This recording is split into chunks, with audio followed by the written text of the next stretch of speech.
Zavon-manitra Giv manolotra anao ny vaovao. Giv mandy anao. La 4G Batelma vous présente Ny vaovao.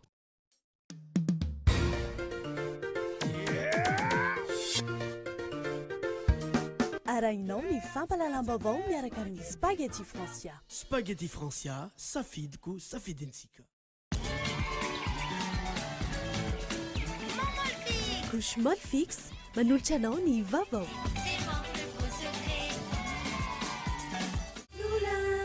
Blue Line TV safidy tsara indrindra, manolotra anao Ny vaovao.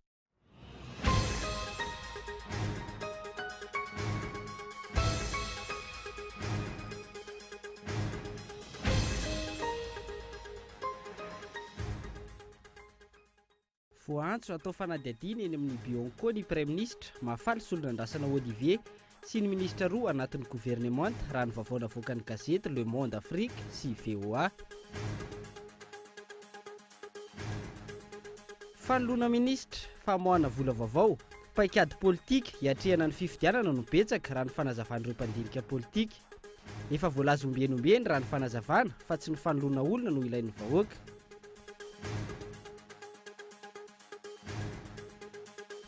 Tsenam-barom-panjakana isan'ny mitana ny larana voalohany amin'ny tsy fanaran-dalàna ny kompania mpitanterana Air Madagascar ary manaraka azy ao ny ministra ny asa vaventy. Ireo no nivoaka tao anatin'ny tatitry ny voamera misana ny fanaramaso ny tsenam-barom-panjakana io maraina io. Mitohy hatrany ny fitokonana ataon'ny mpandrarà any amin'ny faritra Sofia. Tsy mbola nisy fifampidiniana teo amin'izy ireo sy ny lehiben'ny faritra ary ny prefet. Tafiakatra ho 700 ariary ny kapoakany vary any an-toerana amin'izao fotoana izao. Eo amin'ny maresaka iraisam-pirenena, 3 andro aorian'ny fametrahana ny détecteur de métaux amin'ny toerana masina ao Jerosalema, raikitra indray ny fifandonana teo amin'ny esplanade de mosquée any an-toerana. Fifandonana eo amin'ny Palestina sy ireo polisy israeliana. Ary avy hatrany ary ny andinidininy mahakasika izay.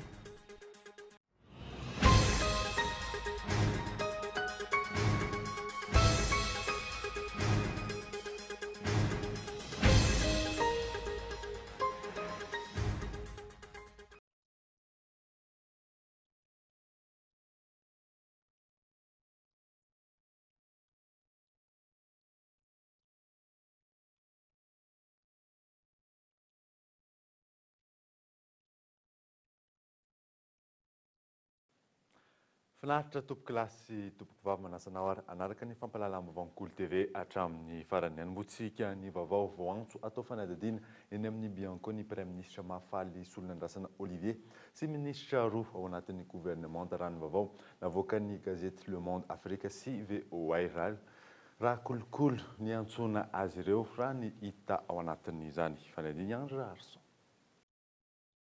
Araka ny gazety Le Monde Afrique dia voantso atao fanadihadiana eny amin'ny Bianco ny Premier Ministre mahafaly solonandrasana sy ministra roa ao anatin'ny gouvernement. Tsy nilaza ny antony kolokolo iantsoana ireo tompon'andraikitra ambony eto amin'ny firenena eny amin'ny Bianco ity gazety ity. Ny anina ambarana dia voantso noho ny resaka kolokolo na dia nilaza ho en'izao tontolo izao aza fa Madagasikara vaovao no hisy enim-bolana lasa izay. Ankoatra io dia nosorata amin'ity gazety ity ny fandavan'ny mpitsara malagasy mivondrona amin'ny SMM ny baika avy amin'ny fahefana-panatanteraka. Hita ao anatin'ny lahatsoratra ihany koa ny fifanarahana izay tsy nisy mangarahara eo amin'ny gouvernemanta malagasy sy sinoa. Ao ihany koa ny antsona atao amin'ny Pierre Pedro manoloana fantrana lalina mahazo ny vahoaka malagasy. Ny VOA na Voice of America kosa dia maneho ny fanendrena ny ministra vaovao Ramatoa Vonitsala Mandrembololona izay lazainy fa efa mpiasam-panjakana ambony tao amin'ny ministeran'ny fitantanam-bola sy ny teti-bola nandritra ny tetezamita ny taona 2024 ka hatramin'ny taona 2022 saingy noroahana noho ny raharaha volam-panjakana nampiasain'ny toko SVM tamin'izany fotoana izany. Endrika toy izany ny sary Madagasikara ny ivelany. Mpitondra voalaza fa tafiditra amin'ny resaka kolikoly. Etsy andaniny anefa ataoko hoatenda ny filazana fa hoe hampanjakana ny tantan-dalàna sy ny demokrasia ary ny hoe eken'izao tontolo izao niezaka vita mpitondra isak'izay mahazo fitenenana. Dia andrasana araka nambaran'ny reto gazety vahiny reto zany ny toy ny fiantsoana sy ny fanadihadiana atao amin'ny Bianco ireto tompona andraikitra ambony ireto noho ny resaka kolikoly. Fanoloana minisitra famoahana vola vaovao paikady politika hiatrenany fifidianana ny betsaka raha ny fanazavan'ireo mpandinika politika efa voalaza ombenombeny raha ny fanazavana fa tsy ny fanoloana olona no ilain'ny vahoaka malagasy. Michel Arnardzon.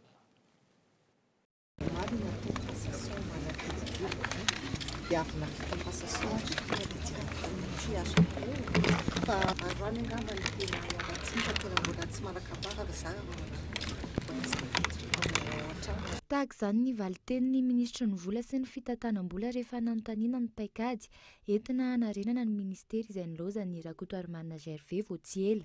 Hita soratra fa mitendrena ankamehana ary tsy manana drafitra mazava amin'izany ny tenany. Raha toa mantsika ny andro ny fanoloana ireo ministra tsy naomby ny mpanara-baovao, taoriany ny fialana tampoka nataon'ny ministra ny vola iny. Mazava ny lalana tiany filohan'ny pirenena Ale, ny fanohizana hatrany ny lalana izay efa tsy misy tsy mahita fa lalana tsy nahitambokatra, raha ny fanazavana ny hoentin'ny mpandinika politika iray. Raha ny fanazavana ihany, tsy ny fanoloana olona no ilain'ny vahoaka fa ny fisian'ny drafitra matipaika entina ho amin'ny fampandrosoana. Io nge efa niovimpiry gouvernement io efa fampiriny hatramin'ny 2013 nisy fiovana ve tsy ny olona hoa mila ovana fa ny raha io dia resaka calcul politika amin'ny 2018 fotsiny io dia ovana le olona rehefa mety tsy mitovitovy hevitra aminy satria ny tedaviny amin'io hoe izy nge mitady hoe mbola voafidy indray amin'ny 2018 nefa normalement iza ny olona mbola be dia be no miteny nahiditra ina moa hanao fifidianana chef fokontany aloha tsy lany tsony satria nahoana efa mikaikaika daholo io efa maty nge le vahoaka dia mbola misy iteny ve fa izy mbola hitondra ny vahaolana eto tsy mitondra vahaolana tsony izy efa vitany aminy. Ho an'ny antoko malagasy miara-miainga, mazava ny lalana ialana amin'izao fahantrana lalina mahazo ny vahoaka izao.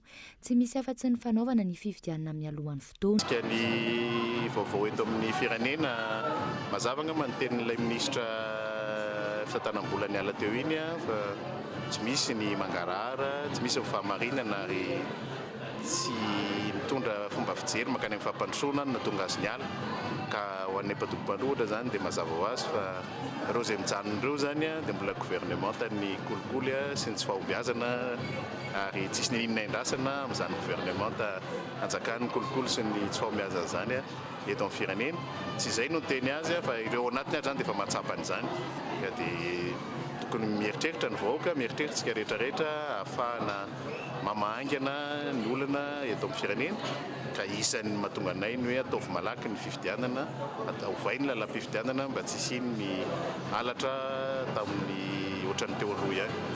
Efa taona ny tantanana ny firenena ny HVM, efa intelo niova ny Prime Ministre, torak'izany ihany koa ny mpikambana eo anivon'ny gouvernemanta saingy tsy nahitam-boka ny mivaingana sy ny paika tany amin'ny vahoaka izany.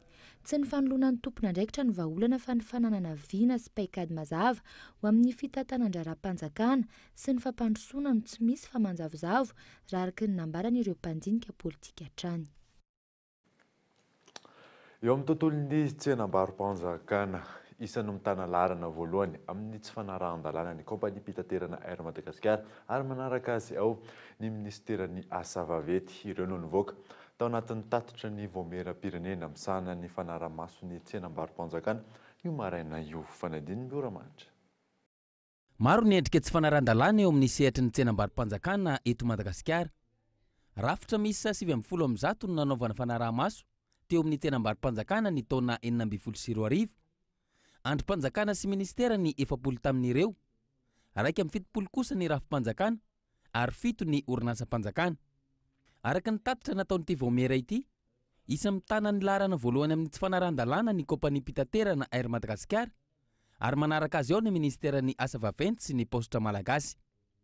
Antony maro no mahatonga ny tsy fanarahan-dalàna eo amin'ity sehatra iray ity.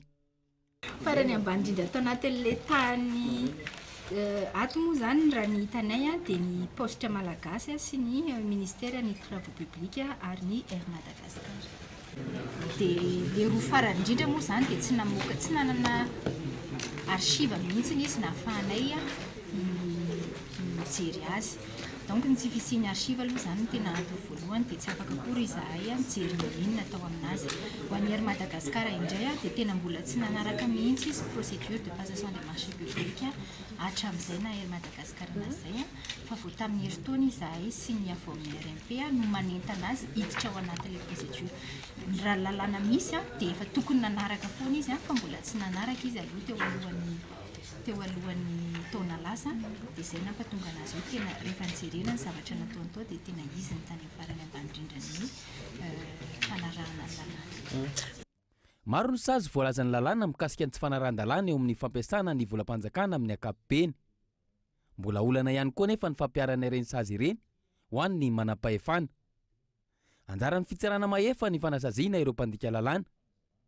Isan'ny takin'ny sampam-pitsarana misana ny fandikan-dalàna ny sy ny fahaleovan-tena tanteraka, ahafahany manantontotsany ny asany sy ho fiarovana ny volam-panjakana izay volam-bahoaka. Tsy azo ferana ny fampiasana sy vezivezen'ny vola roa alina ariary eo anivon'ny fiarahamonina raha nambaran'ny Pahay Toekarena na misy aza ny filazana fa tsy natao ho an'ny sokajin'olona rehetra. Io vola io fanadiny Fezoro Ravaly. Efa mihodina eny anivon'ny fiarahamonina amin'izao fotoan'izao ireo vola vaovao nivoaka tamin'ity herinandro ity. Mbola miteraka resabe ho an'ny rehetra kosa ny mikasika ilay vola roa alina ariary mitambatra izay nambarany teo anivon'ny banky Foibe fa tsy natao ho an'ny sokajin'olona rehetra ary tsy ho hita eny amin'ny GAB. Tsy misy fiovana kosa raha ny fanazavana ny fikirakarana vola eo anivon'ny banky. Ny vola roa alina ariary dia marina ny tenenao teo zany tsy azo ny distributeur de billets. Amin'izao fotoana aloha zany dia vola ray alina 10,000 ary 2,000 no afaka alaina amin'ny distributeur de billets. Raha nambarany Pahay Toekarena nanaovana fanadihadiana kosa na teo aza ny fanambarana fa natokana ho an'ireo mpandraharaha mampiasa vola ny roa alina ariary mitambatra tsy ho voafetra ny fifanankalozana sy ny fifamoivoizan'ny roa alina ariary eny amin'ny olona tsirairay. Ny fotoana no mipaiko izany. Tadidio fa raha olona ambony manao transaction vola be tsy mila bieny reny fa reny virement bancaire dia efa mandeha na koa hoe resaka monnaie électronique sy sisa na tianao na tsy tianao rehefa mivoaka le vola rehefa eny am-pelatanan'olona na manana io na mahantra ilay vola roa alina ariary dia tsy maintsy iodina amin'ny fifanankalozana foana ihany. Fa tsy voafetra amina hoe olona na vondron'olona fotsiny fa tsy maintsy makany amin'ny fanankalozana foana iny na ho ela na ho aingana. Dikan'izany zany tsy ho voafehanao mihitsy ny hoe iodonan'ilay izy, atongavan'ilay izy any amin'ny saram-babe-bahoaka. Tsy voafehy ilay izy natokana hoe ho andriana ho andry fa zay le transaction.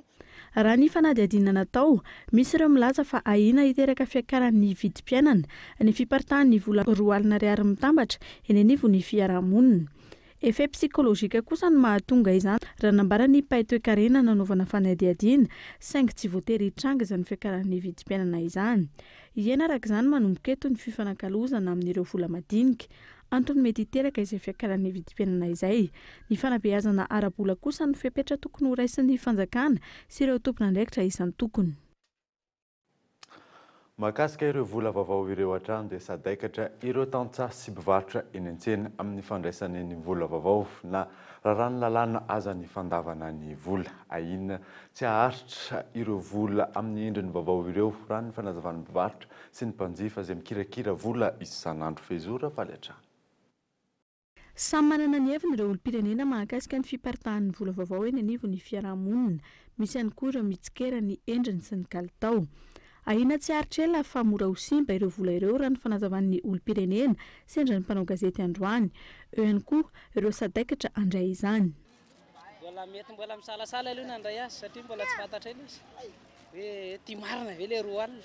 Eny izy tsara fa raha vao ohatra hoe misy anina saribao dia mankotiny tsy mety reny mety mety mora maloto ihany zay sady fotsy ilay izy nefa ny fiainana andavanandro ny vola io zao tsy hoe olona madio be foana mandray an'io fa tsy maintsy mandalo ohatra hoe mpivarotra voatabia ohatra izany mpivarotra saribao dia tsy maintsy mora io za mety tsy haharitra. Vola vaovao zany tsy dia mampaninona fa eo amin'ilay vola vaventy hoe roa alina zany araka ny fiainana any ambanivohitra zany dia sarotra be namohana an'izay satria ray alina aza manahira ka dia eo amin'ilay fizarana hoe fanakalozana azy mihitsy zany no tena problema. Mandeha bisy ianao zao dia sarotra be ny anakalozana azy. Miankina amin'ny toe-tsaina sy fikojakojana vola ihany koa nefa ny faharetany eny an-tanana na tsia. ny fikajiana vola izay tsy mbola ao anatin'ny kolontsain'ny fiarahamonina malagasy raha nambarana olom-pirenena hatrany. Vola zany zao matetika ny atsika foriporitra tsy asinatra zany fa tokony mba hoe misy mahitsy tsara. Tsika gasy mihitsy zany ohatrany hoe tsy mahay manaja an'izay vola zay hoe ankavitsiana zany manaja an'ilay vola amin'ny hoe tokony tsy foriporitra le izy satria zay vola mandeha inge simba foana zany raha ohatra ka tsy kojaina le toe-tsaina miatrika anazy mihitsy zany. Maraisina daholo izay aterin'ny olona rehetrarehetra eto. Tsy miazo tsy miraisina daholo izy na tsara na ataon'inona izay aterin'ny olona tsara daholo na aterin'ny olona fakojakojaina tsara le izy fa tsenany tsisy. Hoanay aloha varotra aloha le izy ohatra ny mora maloty ihany raha jerena satria ohatra miratsiratsy kolera kely zany le izy. Anana ny lalaovinay dia mando ny tanana. Io zany raha hoanay varotra aloha le izy. Ny vola zany atao hoe mila hajaina zany le vola satria nanana zany lalaovinao zany dia tsy maintsy avalona tsara dia mila hajaina le izy. Raha toa ka efa miparitaka ireo vola vaovao 2 hatramin'ny R1 tsy maintsy ifamoivoy eny anivon'ny fiarahamonina sy ny fifanakalozana ihany koa ny vola R2 na ela na oaingana hatreto voararan'ny lalàna ary azo saziana ny fandavana tsy handray ny vola na eo aza ireo mampilaza mialoha fa tsy mandray izany. Tsy voarakitra anaty lalàna ihany koa ny tsy fahazoana mampiasa ny vola misy rovitra na misy kotra sy lakôly fa ny fiarahamonina no nametraka izany. Mitohy hatrany ny fitokonana nataon'ireo mpandraharaha any amin'ny faritra Sofia tsy mbola nisy ny fifampidiniana teo amin'izy ireo sy ny lehiben'ny faritra ary ny prefet tato anatin'ny 2 andro efa tafakatra ho 700 ariary ny kapoaka ny vary any an-toerana fanadinika eton Andriatsilavo. Tao anatin'ny 2 andro misy fiantraikany sahady amin'ny vidin'entana any amin'ny faritra Sofia ny fitokonana ataon'ireo mpandraharaha any an-toerana. Tokony le amorokoroka anay fotsiny amin'izao zany fa tsy avelany anay hoe zany anay dia zay mahatonga anay zany ny any amandro sara zao efa niakatra 700 ariary ny kapoaka ny vary satria tsy mamoaka hatra amin'ny vary an'Idenetsena raha ny olona fa anay zany ndray tsy manao an'izany fa ny camion sy ny vokatra atao tanàna fotsiny tsy avoaka ivelan'ny tanàna ny Bealana. Raha ny fanazavana efa nanome fotoana ionana amin'izy ireo ny tompon'andraikitra saingy noho ny fitokanana tamin'ny fomba ofisialy ny tetezan'ny Kamoro na emotra izany. Araka izany, mbola mitoy ny fitokonana ataon'ireo mpandraharaha indrindra ireo mpitatitra manana fiara vaventy. Izy zany nampiantso anay izy tamin'ny talata ny fotoana nomeny anay omaly. Dia tamin'ny ora farany nandefa SMS afaka aminay indray izy fa hoe tsy andray le chef de région fa ho any Kamoro. Dia tsy nanome fotoana anay tsony izy fa nisy fotoana indray efa nifanomezanay amin'ny 27 ho avy io dia mandrapahatonga ny 27 io zany dia mitokona ny mpitatitra ny mpanangomokatra tsy hamoakentana sady tsy taona entana ny camion. Dia zao zany anay io anao tamtam mandeha eran'ny tanàna sady tondra banderole anay no hiantso fanjakana le vahaolana. Raha tsy ivina, fiakarana hatramin'ny 700 isan-jato no ampiarin'ny tompon'andraikitra eo anivon'ny faritra ny an-toerana ka mahatonga ireo mpandraharaha hitokona. Ohatra amin'izany, raha 10 ariary isakilao ny teo aloha, niakatra ho 30 ariary izany. Ny tsaramaso raha 20 ariary, niakatra ho 50 ariary amin'izao fotoana izao. Nahitana fiakarana ihany koa ny ristorina laina amin'ireo biby fiompy toy ny kisoa, raha 10 ariary isaky ny kisoa teo aloha, nampiakarina ho 4 ariary izany, ary ny omby 9 ariary isaky ny omby amin'izao fotoana izao. Hatreto, tsy misy ny fampidiniana tamin'ireo mpandraharaha sy ny lehiben'ny faritra amahana ny olana any an-toerana. Lafim-baovao hafa kosa indray dia hosokafana ny centre universitaire régional ao amin'ny faritra Iorombe ny amokatra tanora manara-penitra no tanjona amin'izany ho ny lehiben'ny faritra ary koa ampiroborobo ny tontolon'ny fizahantany izay mampalaza ny faritra indika eton Andriatsilavo hatrany. Mbola ambany ny tan'ireo ankizy sy tanora miditra an-tsekoly na eny amin'ny fanabeazana fototra na amin'ny ambaratonga 2 sy 3. Mbola vitsy ihany koa ny sampam-piofanana na ny fototra sampiofanana ireo tanora. Araka izany, isy ny fanokafana université ny iosy ary lalam-piofanana maro no anomboana azy. Ohatra amin'izany ny sciences de la santé na ny paramédicaux, ny économie sy ny gestion ary ny fampianarana teny sinoa. Mbola isy ihany koa ny resaka momba ny vato sy ny agro ary ny fizahantany izay isany mampalaza ny faritsy Iorombe.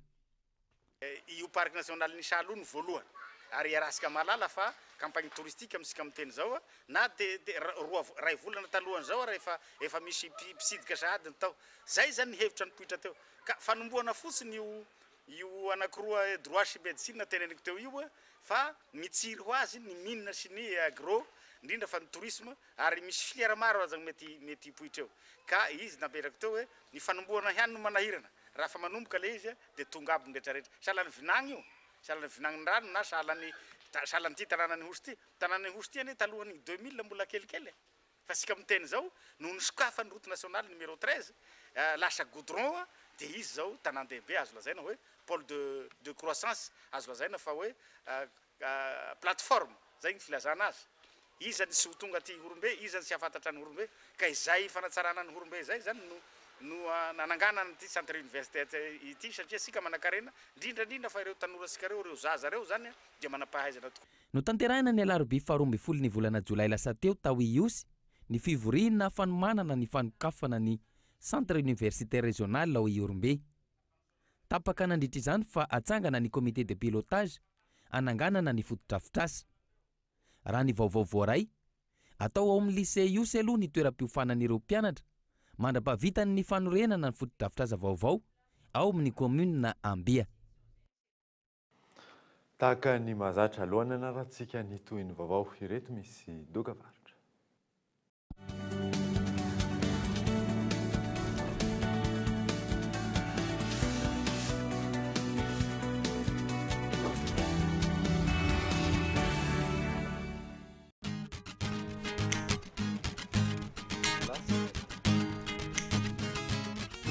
Parabole andray zao ny tena ny l'engagement ve décodera 0 ariary sura fa zay vao teny ivoaka ny sary sura oya hoe sura idirana idira sura Parabole Madagascar, tsy misy engagement sady maimay pona ny installation. Parabole Madagascar, la télé comme je l'aime.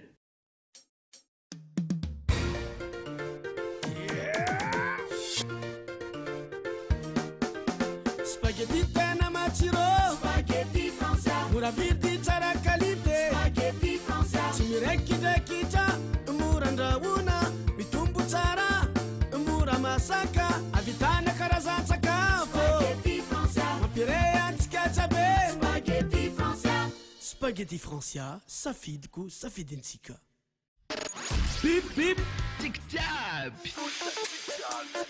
Pipan mora indrindra Ariary isatsekondra monja makany amin'ny tambajotra rehetra raha hiditra ny tolotsary tsindrio ny étoile 301 étoile 1 dièse jiaby zay mihitsy bipa ny mora indrindra ariary isatsekondra fotsiny mankany amin'ny tambazotra rehetra bip mizaratsika bebebebebe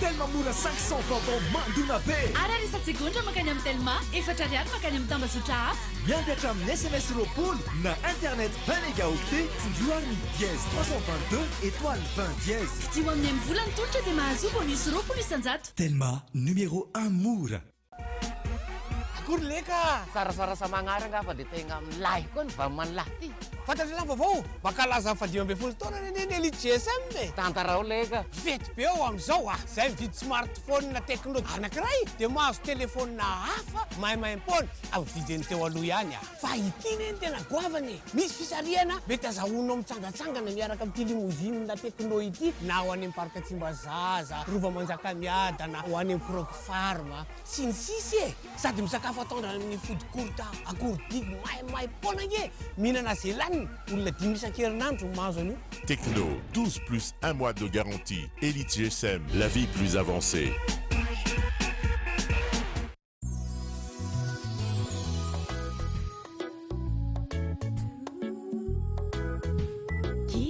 Mandy ianao vitamin singa soja naturel centra malefaka manome hery sy manatsara ny hoditra manalefaka hatrany sy mamelombelona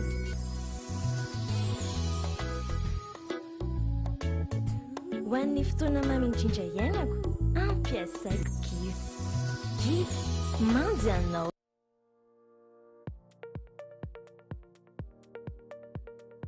Microcred Holding s'est implanté dès 2006 à Madagascar et devient en 2010 une banque. Elle fait maintenant partie des 100 plus grandes entreprises de l'île. Depuis sa création, la banque n'a cessé de se développer grâce à des offres adaptées, des services innovants et une politique de finances responsable qui favorise l'inclusion financière. Aujourd'hui, le groupe Microcred compte près de 951 agences et points de service dans 9 pays. Ses principaux actionnaires sont le groupe AXA, Apis, Maginvest, la Banque européenne d'investissement et NMI. Il sert plus de 460 000 clients en Afrique et en Asie, dont plus de 111 000 à Madagascar. Des particuliers, des micro et moyens entrepreneurs, des PME, des grandes entreprises et des grandes institutions. Microcred Banque Madagascar est une banque qui œuvre non seulement sur le plan économique, mais aussi sur les plans social, civique et environnemental. La force de la banque se résume en 5 valeurs. Simplicité, proximité, fiabilité, créativité et dynamisme. Elle intervient sur 3 grands domaines. Le financement des entrepreneurs et des salariés, le transfert d'argent domestique et international, la gestion de fonds avec un éventail de comptes bancaires répondant à chaque besoin de ses clients. Les transactions financières avec des moyens de paiement simplifiés, chèques, virements, cartes de retrait et effets de commerce. L'épargne avec des offres adaptées et diversifiées et des rémunérations plus qu'attractives. Le placement financier, un investissement fiable et un revenu garanti. Aujourd'hui, Microcred Bank innove avec les agences mobiles, les 400 membres du réseau de correspondants Baobab et l'utilisation de la technologie, applications mobiles, biométrie. La banque crée une communauté dont l'objectif est de faciliter le présent et d'embellir l'avenir.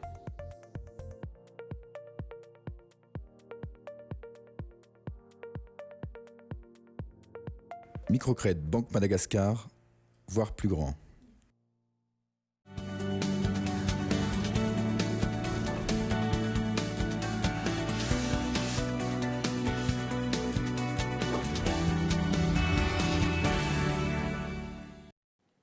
Miverina eto amin'ny fampahalalam-baovao isika. Sakanao amin'ny fampandrosoanan'ny Madagasikara ny fahamaroan'ny tanora tsy hanasa. Antony maro moa no mahatonga izany raha ny fanadihadiana natao ho fampianana izay izay isin'ny salon de l'entrepreneuriat et de l'emploi ety Analakely amin'ny farany ity herinandro ity fanadihany io nasaina. Araky ny tatitra nataon'ny Organisation Internationale du Travail ny taona 2024, tanora miisa 570 tapitrisa eo anelanelan'ny 520 hatramin'ny 530 taona eran-tany no tsy hanasa, ka aty Afrika ny 730 tapitrisa amin'ireo. Raha ho an'i Madagasikara manokana, manodidina ny 5,700 taona ny tanora tonga eo amin'ny tontolon'ny asa. Ny tolotrasa ambany dia ambany fa tsy mifanaraka amin'izay. Tsy misy ny politika matipaika ao amin'ny fampananana asan'ny tanora. Eo ihany koa maro ny tetikasa, saingy mijanona ho tetikasa ambava sy antaratasy ny maro amin'izy ireny. Ny eky izany ny tompon'andraikitra eo anivon'ny ministeran'ny fampianarana ambony. Ho an'ny FES na ny Frederic Ebert Stiftung, ankoatra ny famoronana asa, ilaina ihany koa izy ireo ny fanajana ny zon'ny mpiasa.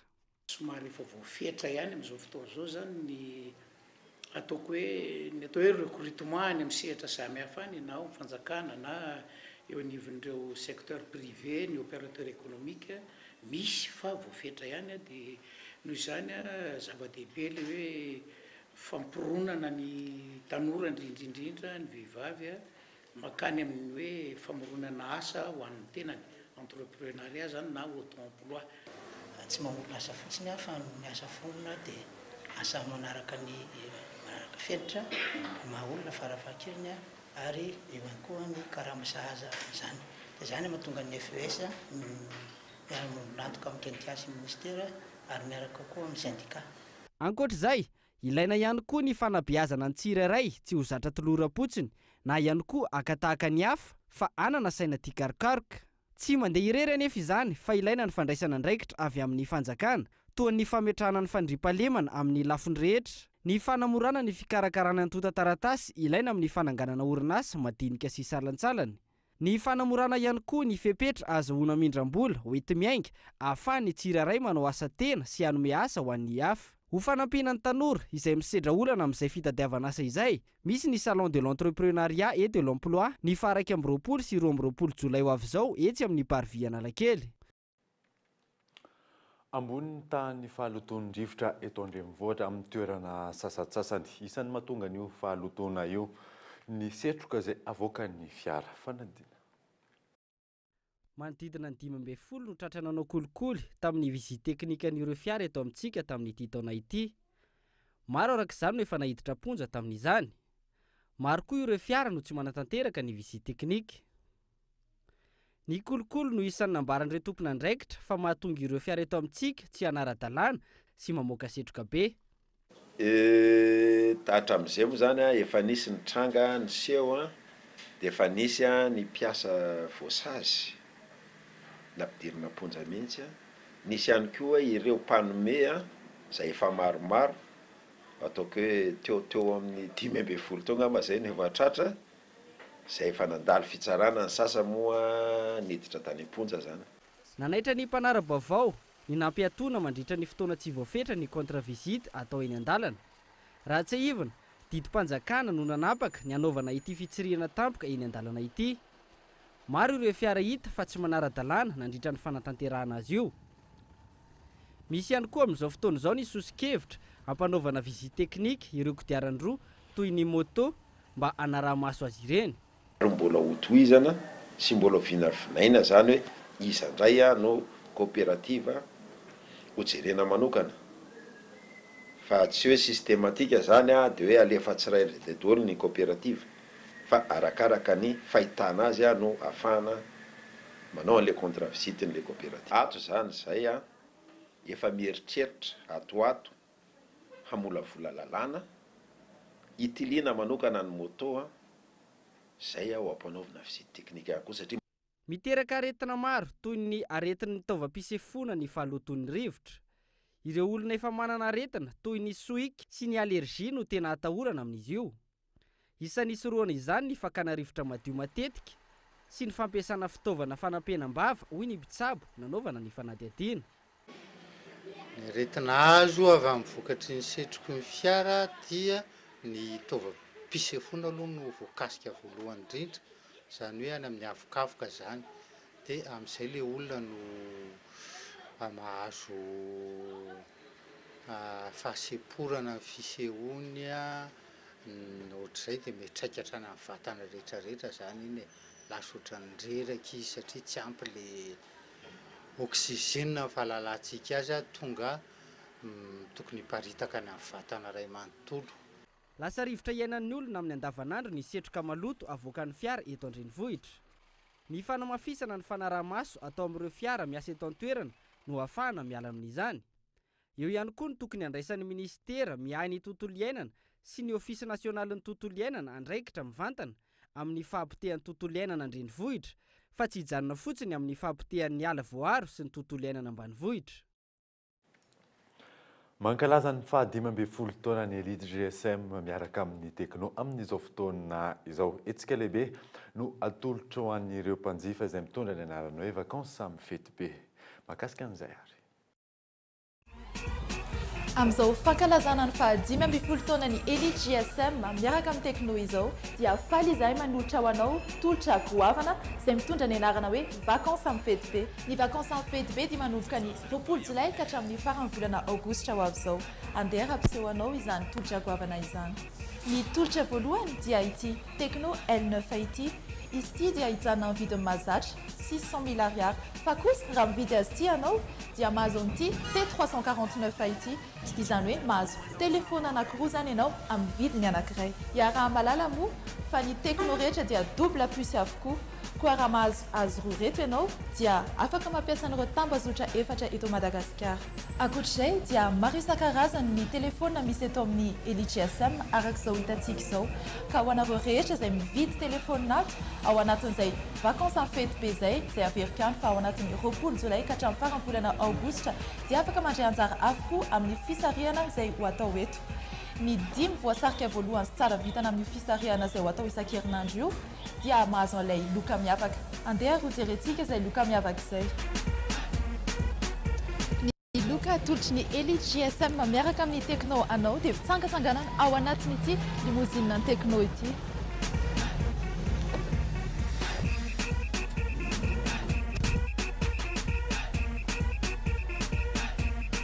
Ny limousine dia mitondra anao na any amin'ny Croque Farma, na any amin'ny parc Tsimbazaza, na any amin'ny Rovan'Ambohimanga, na izay toerana mahafinaritra anao. Fa tsy izany ihany, fa mbola mahazo ihany koa ianao fisakafoanana maimaim-poana ao amin'ny foot court Kourdiky. Ary izany koa dia mbola faranana ihany koa amin'ny fihinanana glasy ao amin'ny One. Averika any fa raha mividy ity Tecno L9 ity ianao dia ahazo an'ity T349 ity.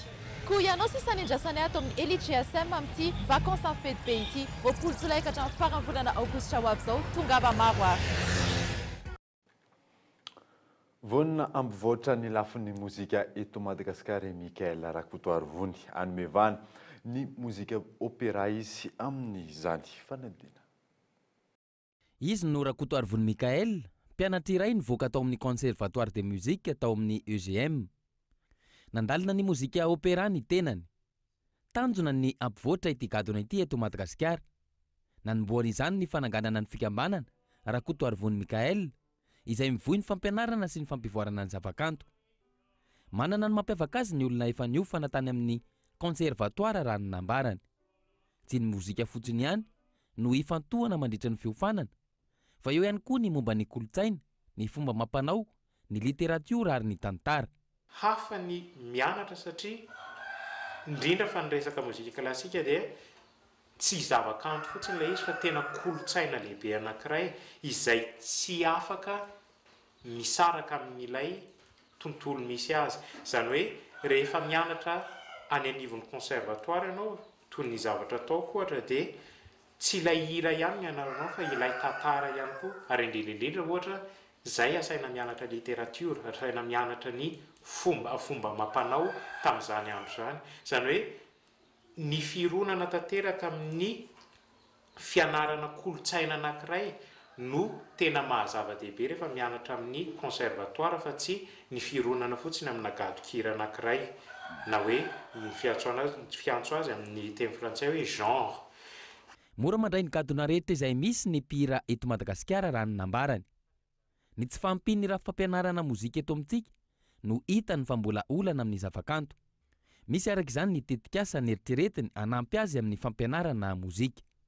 Tsy fahampian'le rafitra dia tsy fantatra mazava hoe inona ny zavatra takininy avy any ivelany. Noho izany ny EBRSM izay iraisam-pirenena ny manamboatra azy dia afaka manome an'izay toky izay. Izany hoe na mianatra piano ianao, na mianatra hira ianao, na mianatra violon ianao dia efa misy rafitra sy zavatra apetraka ry zareo ahafahanao ho sura hoe tena ny zavatra ianaran'ny olona manerana an'izao tontolo izao no ianaranao ihany koa ary ahafahanao mametraka ny toeranao eo anivon'ny iraisam-pirenena. Anatanteraka atrikasa ao amin'ny CGM Manalakely iarahana amin'ny Michael Cross sy ny Rakotoarivony Mikael Association. Tanjony ity atrikasa ity ny fanakalozana traikefa amin'ny mpihira malagasy. Tombony ho an'ny mpianatra nivoaka tao amin'ny conservatoire raha teo ny fisian'ny rafim-pampianarana sy ny diplôma iraisam-pirenena.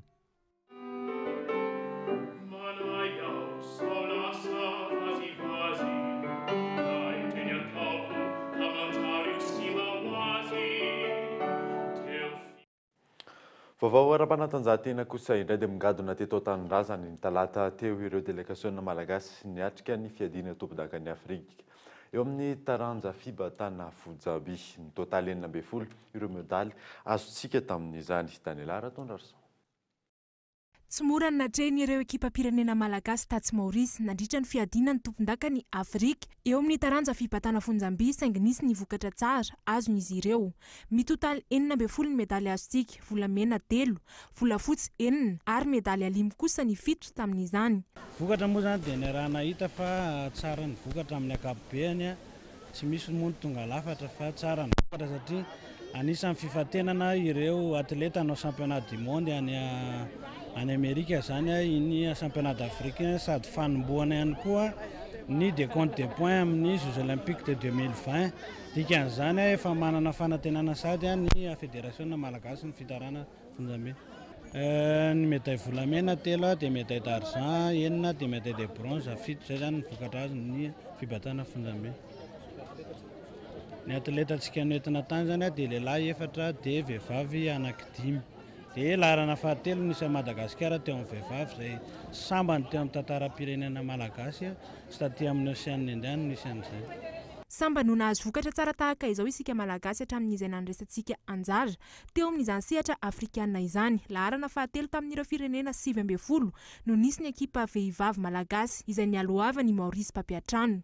Fantatra ihany koa taorian'iny lalao iny fa anana solotena amin'ny alalan'ny tojo isika malagasy eo amin'ny fiadina ny tompon-daka eran-tany ho tanterahiny any Amerika. Miandrisa ho feny kosa vao mety ho tafiditra ao anatin'ireo ifaninana amin'izany Rosina. Ny talata teo moa no nigadona teto an-tanindrazana ireto delegasiona malagasy niatrika ny fiadina ny tompon-daka ny Afrika teo amin'ny taranja fibatana fonjam-by ireto. Afro basket U16 taorian'ny faharesena izay nanjady atsika nivoaka nandresy kosa isika raha niona tamin'ny ekipa-pirenena ny Algérie fanandina. No tanterahina ny talata teo ny lalao verina teo amin'ny Algériana sy ny Malagasy amin'ny fiadina ny tompon-daka ny Afrika taranja basketball na ny Afro Basketmen U16 tanterahina any Maurice amin'izao fotoana izao. Raha ny fizotra n'ity fihaonana ity tamin'ny ankapobeny nanindry hatrany Algériana izay nitarika tamin'ireo apaha-potoana 3 voalohany efa tany amin'ny 10 minitra farany vao afaka ny Malagasy izay nivoaka ho mpandresy tamin'ny isa 7-70 no 1-70. Fandresena faharoa azo ny Madagasikara tato anatiny ity fifaninanana ity taoriana nandresentsika ny Rwanda tany amin'ny lalao mandroso. Tsy ahivina fa lavy ny reto Algériana ireto tamin'ny isa 3 dia 3 7-50 isika tany amin'ny lalao mandroso izay nitanterahina ny 14 ny volana Jolay teo. Ho tanterahina androany ny andro fahatelo amin'izany lalao miverina amin'ny fifanitsanana isam-bolana izany amin'ny maritra izay ho mety ho toy ny lalan'ny reto ekipa-pirenena malagasy ireto atao anatin'ny fifaninanana afrikanina ity. Iaona amin'ny Egyptiana izy ireo eo amin'izany andro fahatelo izany. Laharana faharoa manaraka ny Egypta izay efa tafitany amin'ny dingany manasadalana no misy atsika amin'izao fotoana izao ao anatin'ny vondrona be izany hoe mila mandresy ny Egyptiana isika mba hiakarana ny dingany manasadalana ihany koa. Tsara ny manamarika fa Egypta no ekipa tompon-daka farany teo amin'izany fifaninanana izany.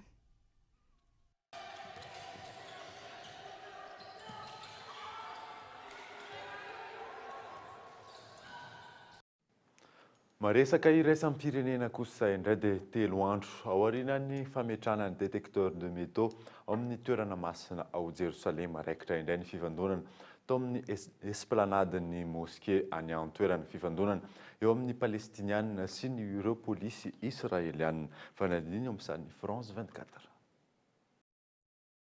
Andro fahatelo amin'ny fivandonana eo amin'ireo palestinianina sy ireo polisy israelianina androany. Taoriany ny vavaka Omaly ariva raha nitatitra nataon'ny mpitsabo palestinianina maro no naratra vokatrio fivandonana io. Iray tamin'ireo mpivavaka voatifitry ny balaka Otso teo amin'ny lohany no naratra mafy raha nitatitra hatrany. Ny ambulance ny Croissant Rouge palestinianina dia nilaza fa misy sa 12 ireo naratra ka imam ny iray tamin'izy ireo. Ankilan'izay nilaza ireo polisy israelianina fa tsy nampiasa balaka Otso na iray azy. Raha nambarany Mikey mpitondra tenin'ny polisy israelianina grenade mandatsatra ny maso no nampiasan'izy ireo fa tsy balaka Otso. Ny fametrahana détenteur de métaux taorian'ny zavanitranga tany an-toerana ny zoma lasa teo no voalaza fa antony fifandonana mahatonga izao faratranana olona maro izao. Raha tsy hivina, polisy israelianina roa sy papiroa misy 3 no namoiny ainy vokatry ny fampitifirana tany an-toerana ny zoma lasa teo ka nahatonga ny fahasorenan'ireo mpino. Omaly taorian'ny vavaka olona mpolony maro no nitora-bato sy tavoangy ireo polisy israelianina ka nahatonga ireto farany nanaparitaka azy ireo. alohan'ny sarana daverina aminao ireo vaovao nisokadana tamin'ity alina ity vao antso atao fanadadiana eny amin'ny Bianco ny premier ministre mahafaly solonandrasana Olivier sy ny ministra roa ao anatin'ny gouvernement raha ny vaovao izay navoaka ny gazety Le Monde Afrique sy VOA. Tsenam-barom-panjakana isan'ny mitana ny laharana voalohany amin'ny tsy fanarahan-dalàna ny kompania mpitaterana Air Madagascar ary manaraka azy ao ny ministeran'ny asa vaventy. Ary farany mody amin'itony ny fitokonana nataon'ireo mpandraharaha any amin'ny faritra Sofia. Tsy mbola misy ny fifampidiniana teo amin'izy ireo sy ny lehiben'ny faritra ary ny préfet. Dia izay mamarana ny vaovao tamin'ity alina ity. Ankasitrany ianao nanaraka izany. Soava tsara daholo tompoko.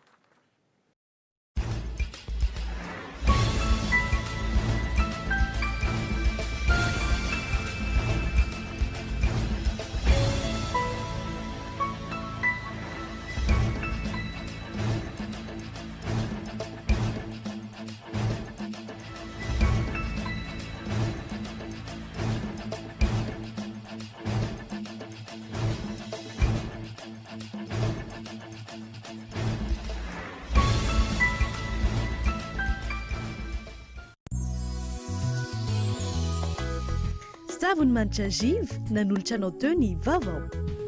Giv, mandy anao. La 4G Batelma vous a présenté Ny vaovao.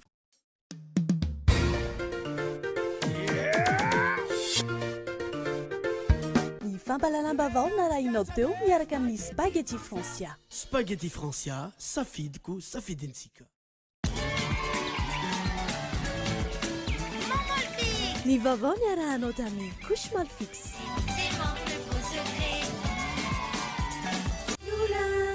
Blue Line TV safidy tsara indrindra nanolotra anao teo. Ny vaovao.